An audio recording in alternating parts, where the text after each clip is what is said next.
నాకు వారి మీద, వైసీపీ నాయకుల మీద ఈరోజు చెప్తున్నాను, మొదటి నుంచి చెప్తున్నాను, వ్యక్తిగతంగా నాకు ఎవరి మీద కక్ష ఉండదు. మనస్ఫూర్తిగా నా గుండెల మీద ఆత్మసాక్షిగా చెప్తా, నాకు ఎవరి మీద కోపం ఉండదు. కానీ మీరు సగటు మనిషిలో, ఈ దేశంలో ఉన్న సగటు మనిషికి, సగటు మధ్యతరగతి మనిషికి, సగటు రైతుకి, సగటు యువకుడికి, సగటు యువతకి మీరు కనుక భయభ్రాంతుల్ని క్రియేట్ చేస్తే దాన్ని ఎదుర్కొనే కదా ఇక్కడ దాకా వచ్చాం. మీకు 151 సీట్లు వచ్చినప్పుడు కదా, నేను 2 చోట్ల ఓడిపోయినప్పుడు కదా మేము ఎదుర్కొని బలంగా నిలబడింది. అంటే గుండెల్లో ఎంత దమ్ము ఉండాలి,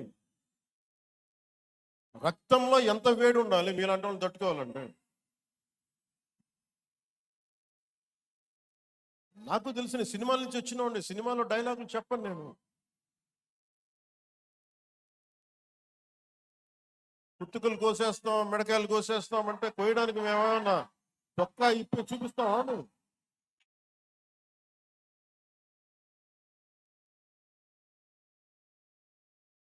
నేను సినిమాలో డైలాగులు చెప్పడానికి కూడా ఇబ్బంది పడతాను. సింహం గడ్డం తీసుకుంది, మేము గడ్డం తీసుకోలేదు.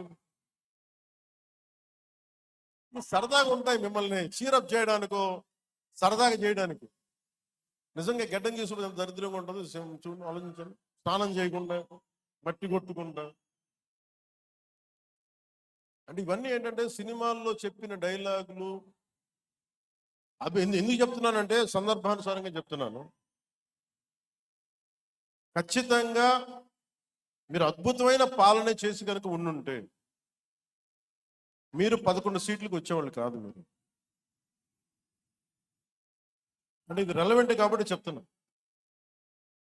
ఇది కక్ష తీర్చుకునే ప్రభుత్వం కాదు. ఇది తప్పులు చేస్తే శిక్షించే ప్రభుత్వం ఇది.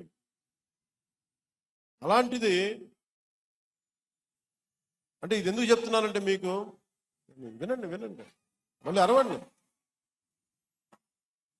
మీ ఉత్సాహాన్ని కాదండి, మీరు వినండి. అంటే మీరు అరుపులు అరుచుకుంటూ వెళ్ళిపోతున్నారు, వాళ్ళేమో బెదిరిస్తామన్నారు, కోస్తామంటున్నారు. మళ్ళీ మీ ఎర్ర జెండా శక్తి తెలియదు వాళ్ళకి. మీ గుండెల్లో ఉన్న ఆ వేడి రక్తం గురించి తెలియదు వాళ్ళకి.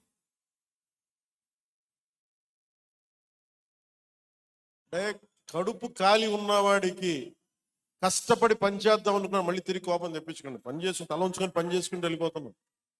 నిజంగా 11 సీట్లు ఇచ్చిన ఆ పార్టీగా నేను గౌరవిస్తున్నాను. ఈ ప్రభుత్వం గౌరవ ముఖ్యమంత్రి శ్రీ నారా చంద్రబాబు నాయుడు గారి నాయకత్వంలో ఉన్న ఎన్డీఏ కూటమి నడుపుతున్న ఈ ప్రభుత్వంలో తప్పులుంటే ఖచ్చితంగా చెప్పండి. ఖచ్చితంగా చెప్తే మేము సరిదిద్దుకుంటాం, లేదా వివరణ ఇస్తాం. అంతేగాని మేము కుత్తుకులు కోసేస్తాం, రంపాలు చేస్తాం, రంపాలు పెట్టి కుత్తుకులు కోస్తాం అంటే మీకు తెలుసు కదా, అలాంటి వాటికి తాటాకి చప్పుళ్ళకి మేము బయట.